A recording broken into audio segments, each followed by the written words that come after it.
Do you want to make your own podcast? Spotify has a platform that lets you make one super easily, then distribute it everywhere and even earn money all in one place for free. It's called Spotify for Podcasters. And this is the platform that I use because it makes it so simple to record and distribute your podcast all in one place using your cell phone. What you need to do is download the Spotify for Podcasters app or go to www.spotify.com/podcasters to get started. Hello, my name is Catherine Moore, social worker, mom, coffee lover, and founder of Social Workers Rise, where we inspire social workers to connect, expand their knowledge, and change more lives than they ever thought possible. I'm so excited you found my podcast. We will talk everything social work on every level from micro to macro. We will hear the stories of social workers who are doing big things, learn new skills, and most importantly, give you actionable steps to make a difference today. Let's go.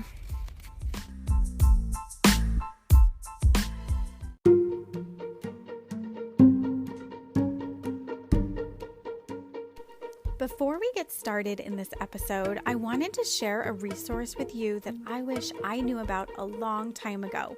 One that makes it easy to start a side business to generate more income so you stress less about your money, you're able to pay your student loans without worry, and you're able to afford those online shopping sprees. I see you, no judgment here, I am with you. And what's so great is that as social workers, we have so many powerful skill sets that other people want and need to learn from us. This is such an impactful way to continue making massive change in the world without spending a lot of extra time on this. So I personally use Kajabi to create my online course, and I absolutely love it. And right now, they're giving away free trials. So click the link in the show notes to get started on your side biz now. And with that, let's get into this episode. Hello, welcome to another episode of Social Workers Rise. And this is actually a special episode because it is the season finale of Social Workers Rise in 2020. And oh my gosh, it has been such a year. I don't know if you know this or not, but I started in January of 2020. My first episode was in January. I had no freaking clue what I was doing. I just heard people recording on Anchor for free, and I was like, let me do it because I have a lot to say. And I am so incredibly grateful that I took that leap of faith, that I started it, that I was consistent, because this has led me to so many amazing conversations and connections with other professionals in the field and conversations that I wouldn't have had otherwise. So if you are listening to this right now, if you can hear the sound of my voice and you are thinking of doing something new, taking a leap of faith, making a change in 2021, I am here to tell you, go for it, my friend. Go for it. Because you're not going to know if you like it or if you're good at it unless you actually try it. You can read about swimming all day. You can read about riding a bicycle. You can listen to webinars about it. But unless you actually go and do it, you're never going to really learn how to do it. So if that is you, this is me giving you that permission, telling you, you go for it. You do your best. You show up. You dedicate yourself. Go for it. You got this. So with that said, this week we are talking to Harleny Vasquez of Your Evolved Mind. And she is amazing. She is one of my favorite social workers on Instagram. And we connected earlier this year too. So I was on this journey. I was like, hey, I got this podcast going. I'm here to make a difference. I'm here to show up. I'm here to make an impact in the social work world. And I'm here to really help new social workers. Whatever that looks like, I am here for you. And I saw her, she's doing, the same thing, and she's really killing it on LinkedIn, which is not one of my strong points. I get the importance.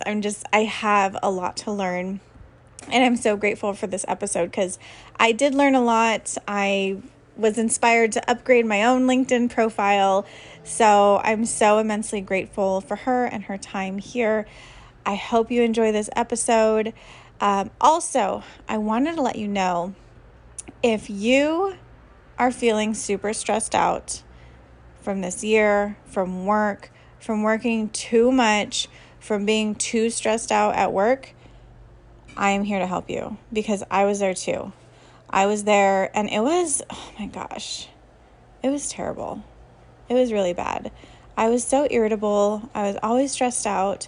I was always feeling like I just cannot do enough or be enough. And I was starting to even question if I was cut out to be a social worker in the first place, which when I say that out loud, it makes me really sad to think that I was in that place. And it makes me sad to think that you may be in that place. So if you are, I have taken my personal experience and I've done a whole boatload of research and I've created this Rise Up coaching program.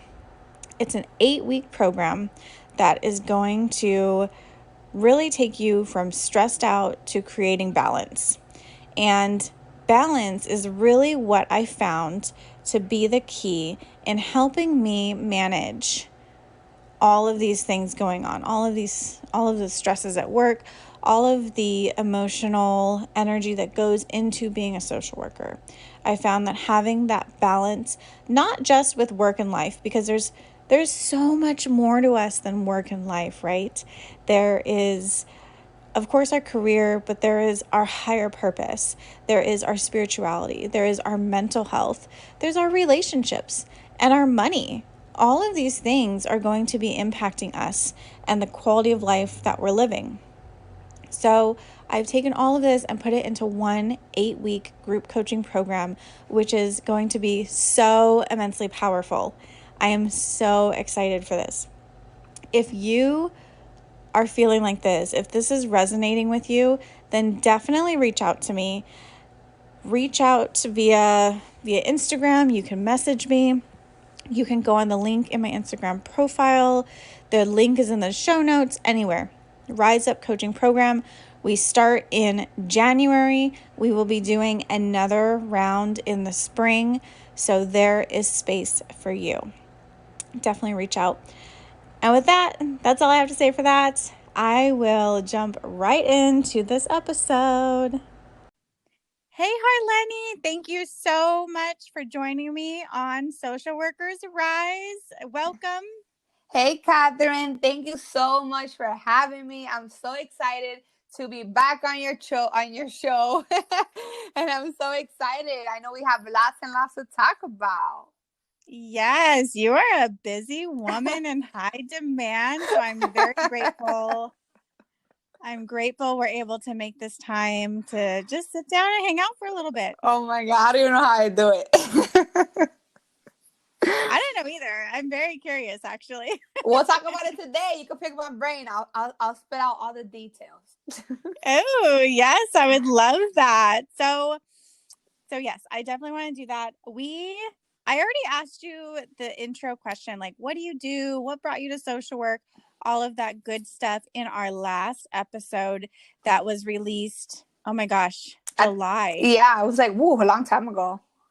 Yeah. So you gave us a really, really good breakdown on imposter syndrome on that episode. Mm-hmm. And yeah, you guys, if you haven't listened to that episode, it was fire. So definitely go back, find it, listen to it. Yes, I talk all about calling out your imposter syndrome, naming it. You definitely need to check that out ASAP. Yes. Yes, we're calling her out. She is not welcome here. See you later, Felicia.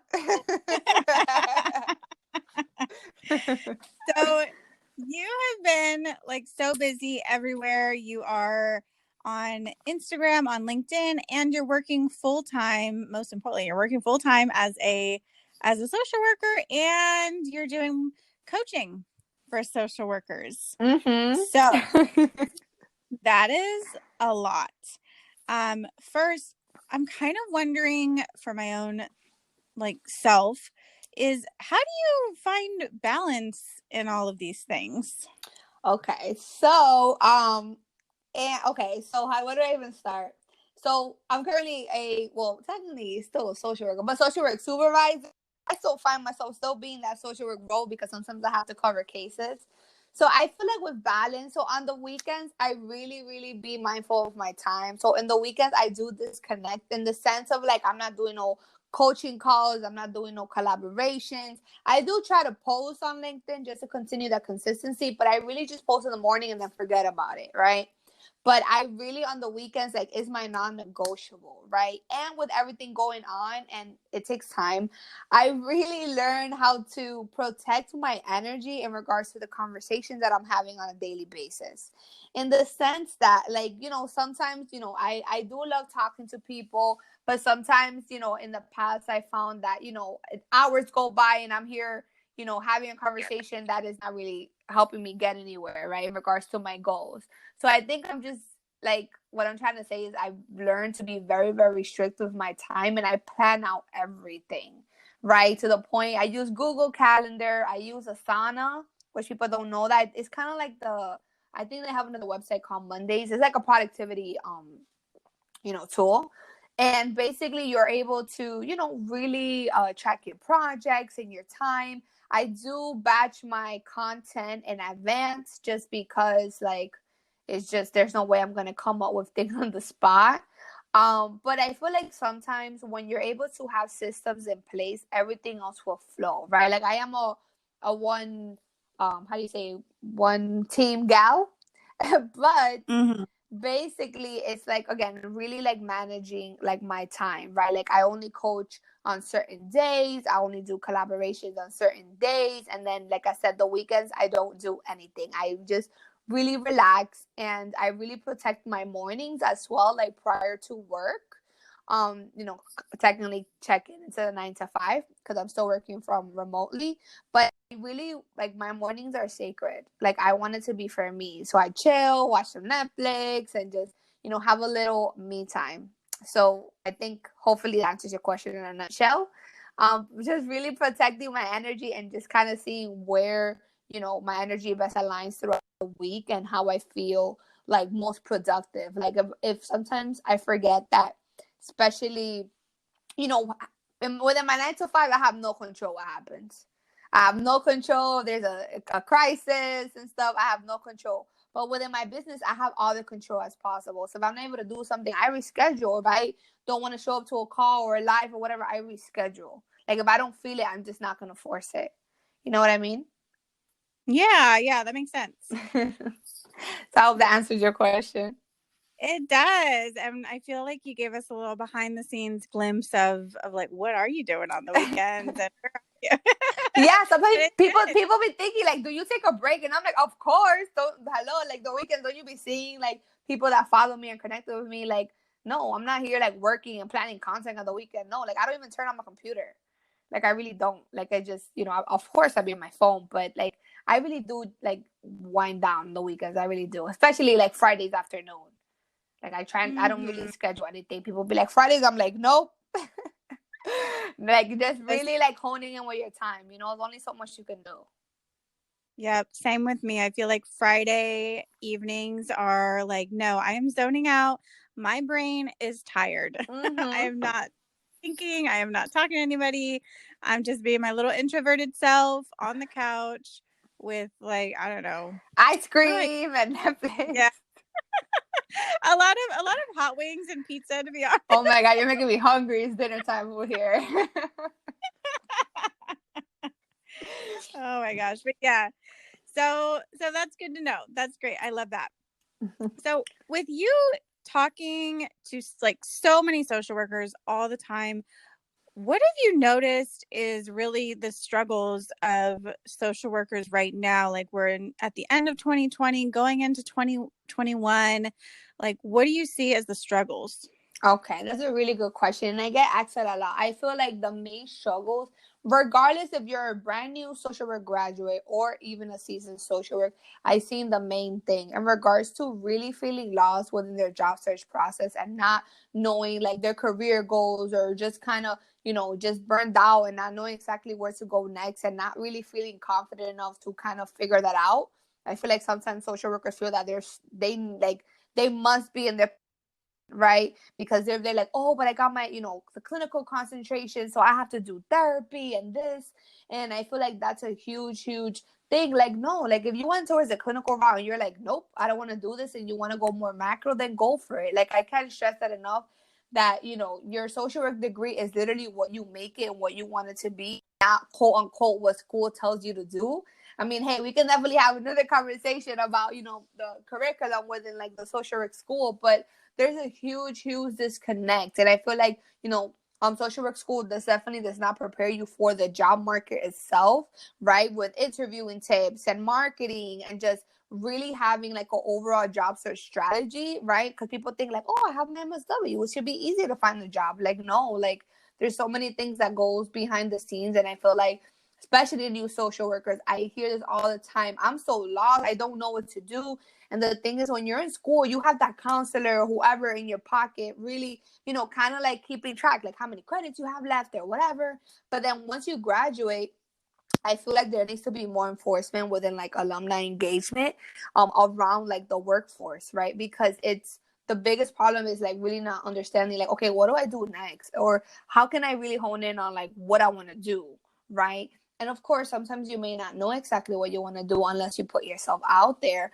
But like I said, the biggest thing is just not knowing where to go next and not knowing how to, find the job that really fits for them, and not really like kind of having oh my god, I can't even talk, having trouble with like not being like trying their best not to put themselves in a box. You know what I mean? Right. Yeah. It's true because in my program at least, and this was a while ago, like I'll age myself, but I graduated with my MSW in 2015, and it was very like, okay, here are your clinical skills. Yeah, there's some macro skills that like you might use sometimes, but for the most part, here's your clinical, go get your license, ready, set, go. And Literally, literally. they push the door. Like, I feel like there needs to be and more people in there to start talking about their experience and things like that. Yes, yes. That's why I'm so grateful for people like you who are in this space with me, just trying to help those new social workers and bridge that gap from the university support into, when we start to feel confident and secure in our skill sets, in the value that we bring to the workforce. There is still that gap that's missing. So I'm so grateful for people like you who are here and helping social workers out. Thank you. No, and I feel like obviously one of my goals that I really like, which can, who knows how long this will take, but I really want to create a curriculum to present in universities, all over social work schools on like social work and the workforce, to really start like really building the foundation within school so we can bridge that gap, right? Again, this is a long-term goal, but it just is so needed. Like, I feel like I know, just like me and just like both of us, we have spoken at different social work schools, and I'm pretty sure you kind of got the same questions as me. Like, they were all around like, okay, so when should I start looking for a job? How should I network? How do I really hone in on what type of area of social work to do? Like, all of those were the same questions, regardless of what stage they were in school, whether they were just starting out, whether they were like a few months away from graduating. Yeah. And even people Yeah. that graduated, they still have those same questions.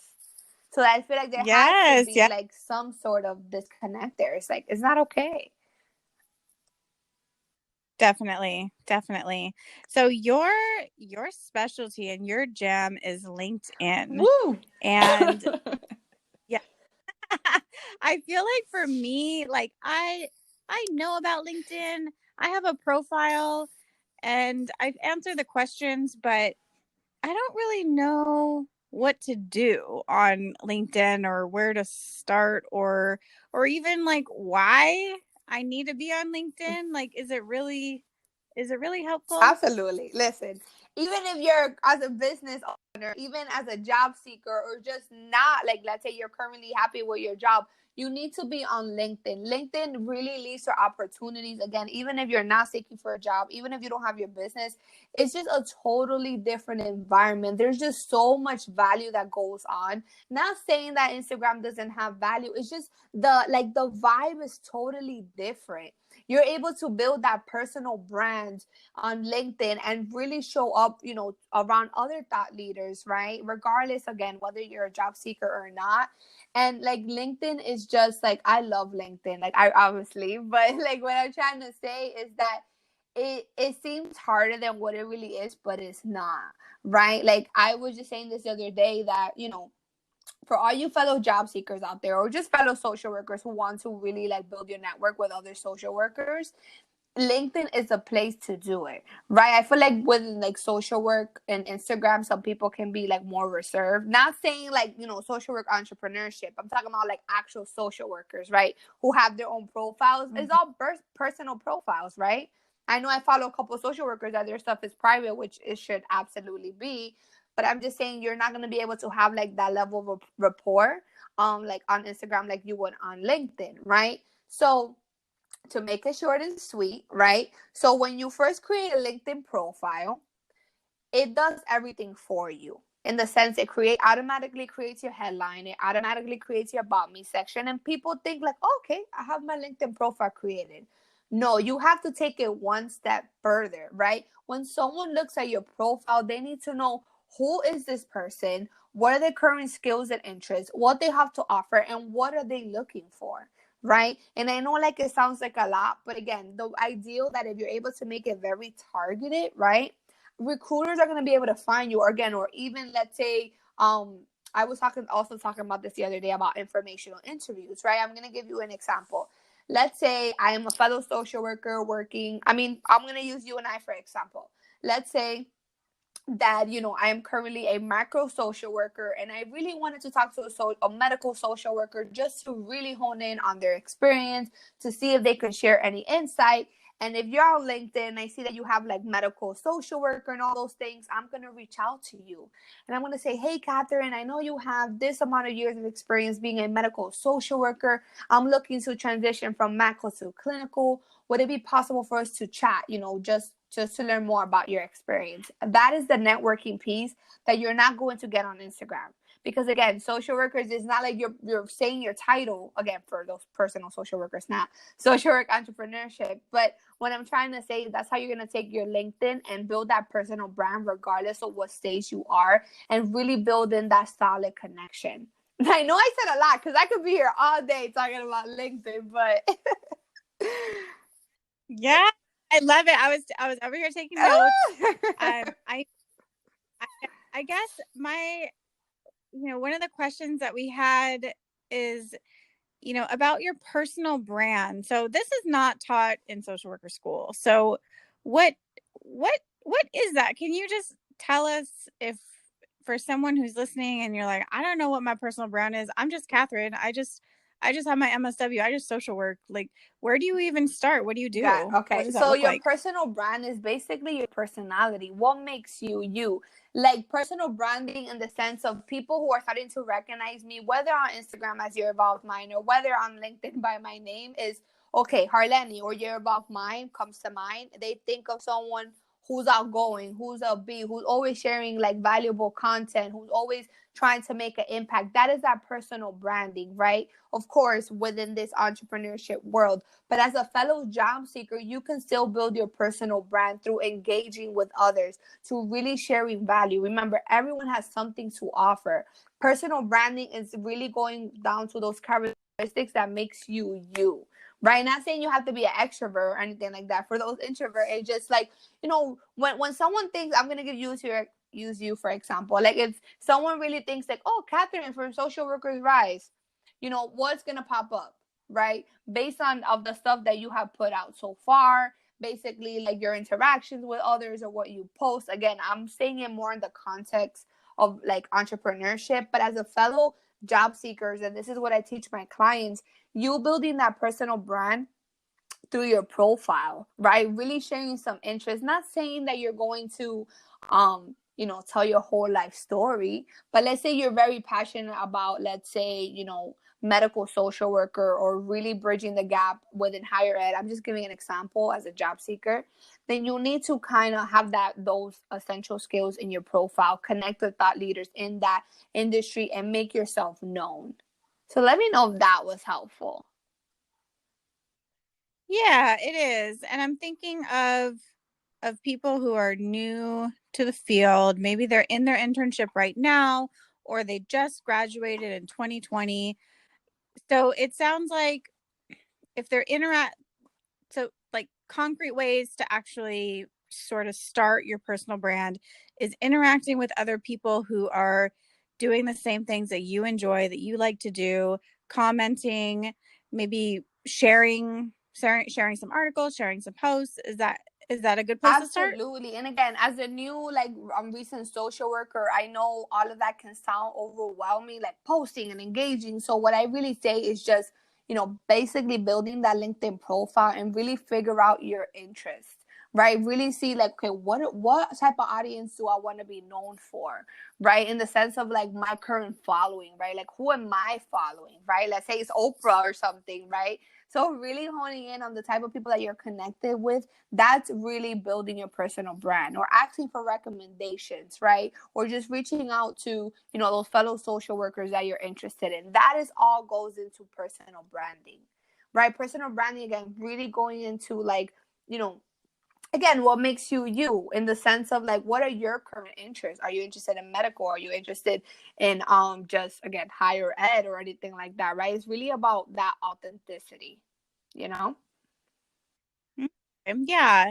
And it sounds like all of this can be started even when you're interning as a social worker, and like, oh, I really loved my internship, that we learned this article talks about, my population.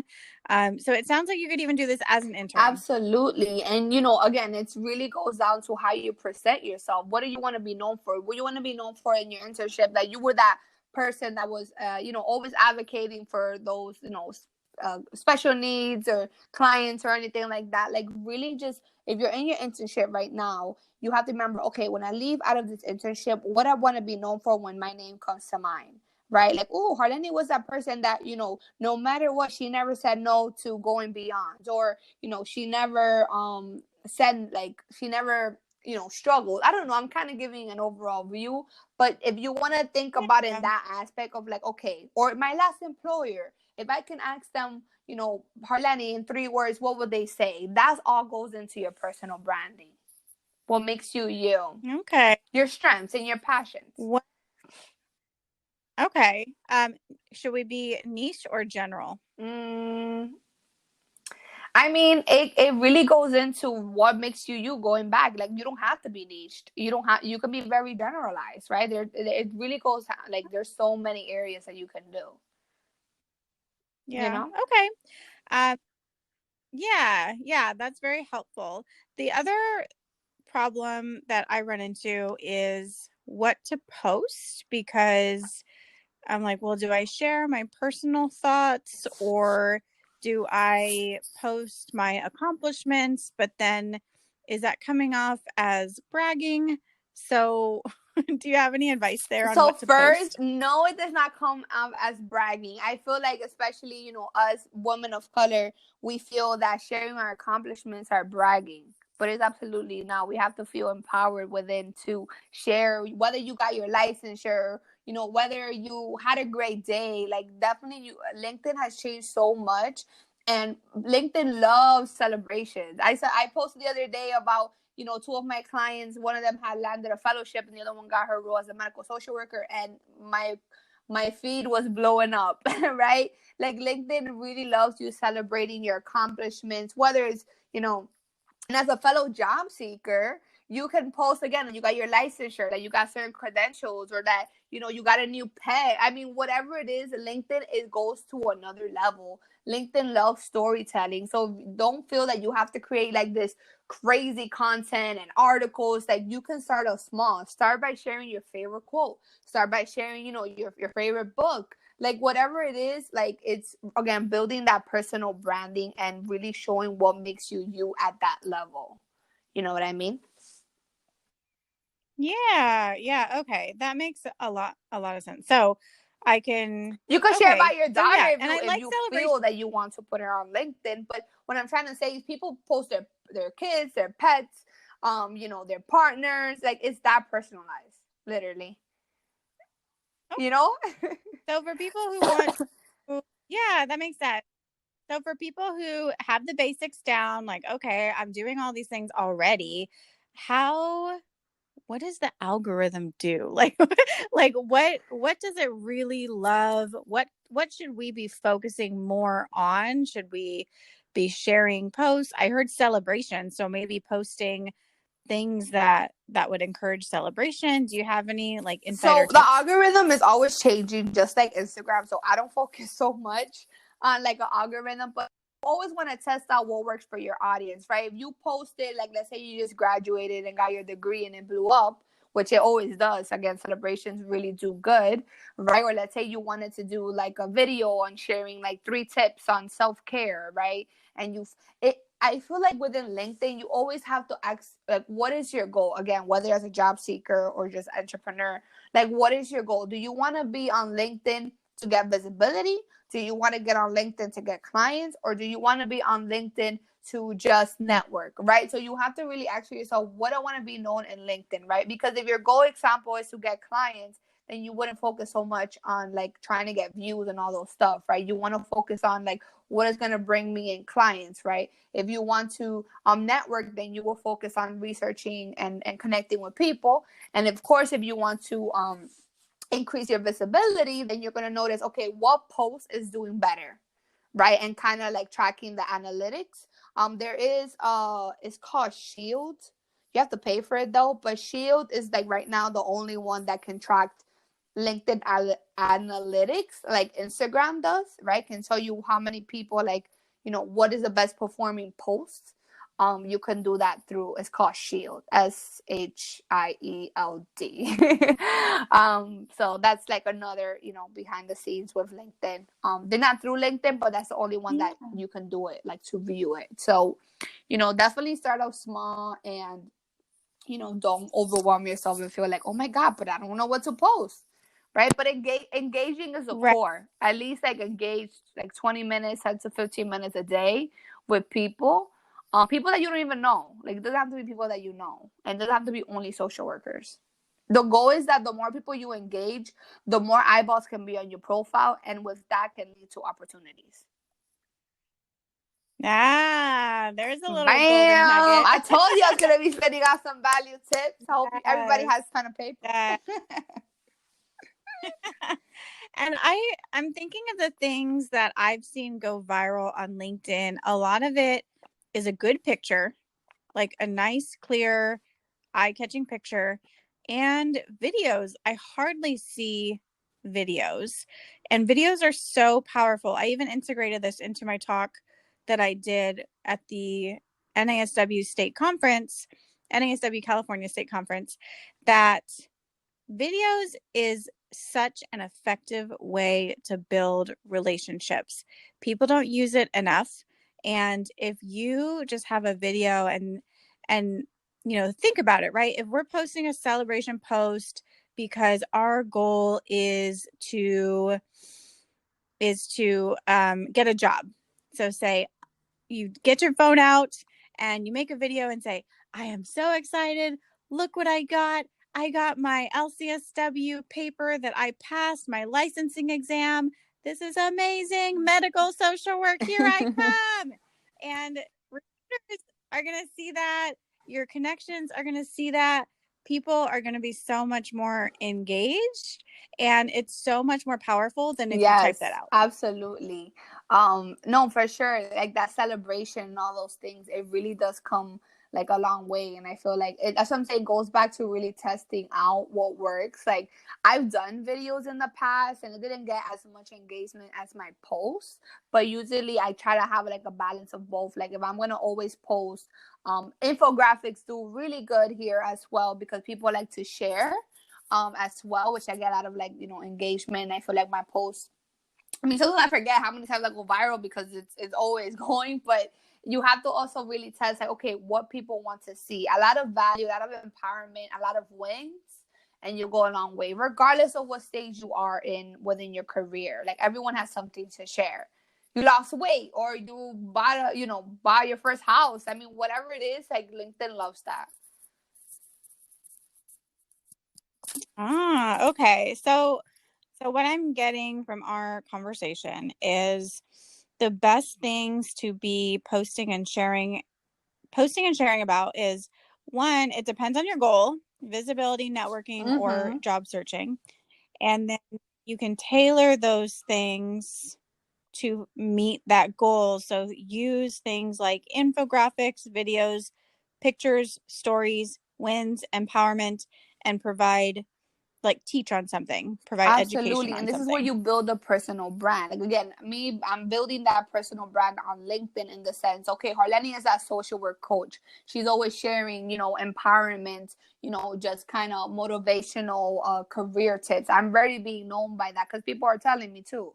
So it's really about just kind of like along the lines of what you're sharing and what you want your message to be. Like, who are you targeting, right? Obviously, I've kind of shifted my content to be very generalized, as to be only targeted to social workers. But when you go to my profile, you'll see that I only work with social workers. So I was also thinking of kind of like testing it out, right?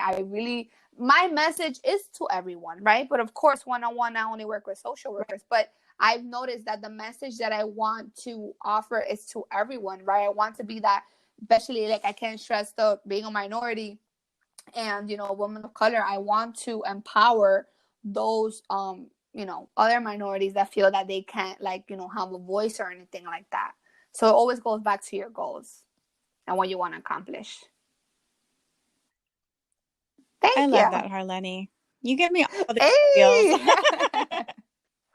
Absolutely. I mean, we I gotta be love each other's voices sometimes, like at the end of the day, like I want other people to see, like, I want more there's to be, whether people do career coaching or not, but like, whether you want to start your own business, like just do whatever makes you happy.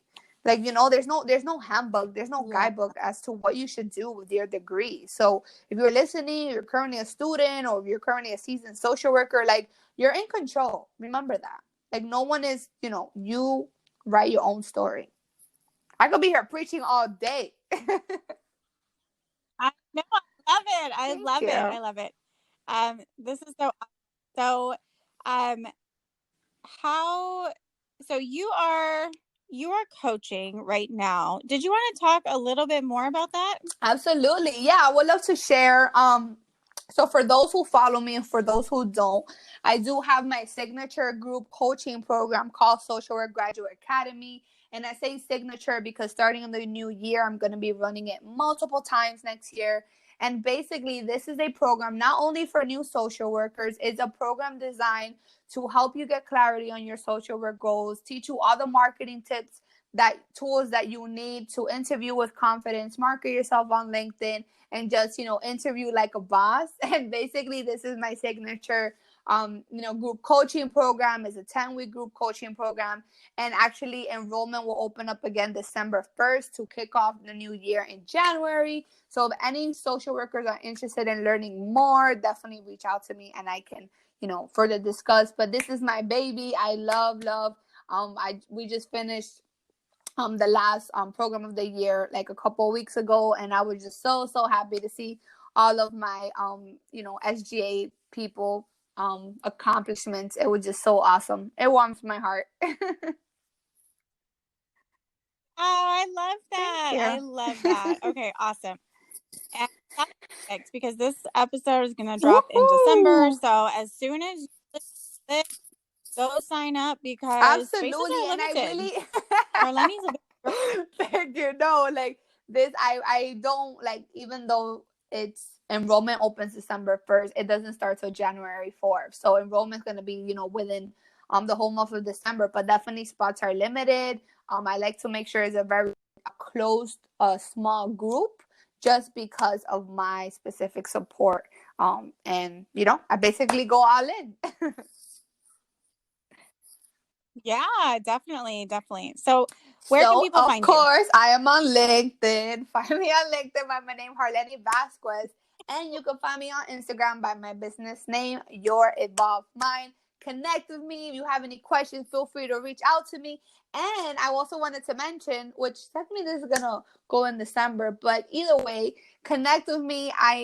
Because it's December, I'm going to be, sharing lots and lots of value, especially on LinkedIn. So you don't want to miss out.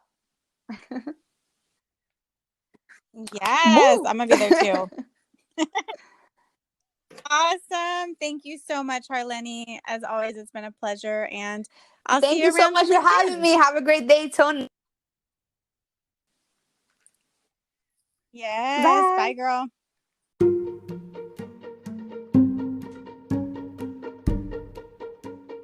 Thank you so much for hanging out with me on Social Workers Rise.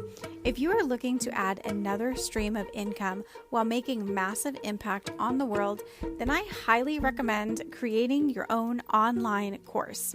I personally use Kajabi and highly recommend it. They make it super easy to turn what you know into what you do. Click the link in the show notes to get started today.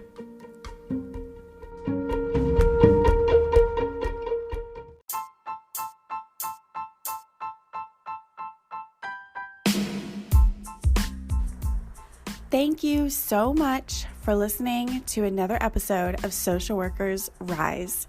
If you loved it, write a review and give us 5 stars wherever you listen to your podcast. This just helps other people just like you find us and join our community. Also, I would love to connect with you on Instagram. You can find me at Social Workers Rise.